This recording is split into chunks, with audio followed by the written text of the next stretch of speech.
திருப்பூர் தொகுதி நாம் தமிழர் கட்சி வேட்பாளர் சீதாலட்சுமியை ஆதரித்து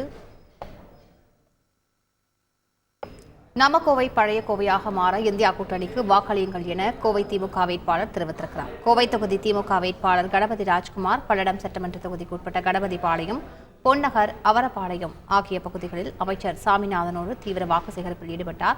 வாக்காளர்கள் மத்தியில் அவர் பேசுகையில் இந்தியா கூட்டணி வெற்றி பெற்றார், ஜிஎஸ்டி வரிகள் நீக்கப்படும், நமது கோவை பழைய கோவையாக மாறும், தொழிற்சாலைகள், விசைத்தறி தொழில் அனைத்தும் சிறப்பாக மாற உதயசூரியனுக்கு வாக்களியுங்கள் என்று தெரிவித்தார்.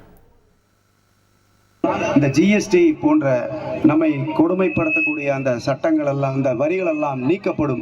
அப்பொழுதுதான் கோவை பழைய கோவையாக மாறும், தொழிற்சாலைகள் செழிப்பாக இருக்கும், சிறு குறு தொழிற்சாலைகள், நெசவு தொழில், விசைத்தறி போன்ற அனைத்தும் பழைய கோவையாக சிறப்பாக பணப்புழக்கத்தோடு இருக்கக்கூடிய கோவையாக மாறும் என்று சொல்லி நீங்கள் எல்லாம் அனைவரும் உதயசூரியன் சின்னத்துக்கு வாக்களித்து எங்களை பெருவாரியான வித்தியாசத்தில் வெற்றி பெற செய்ய வேண்டும்.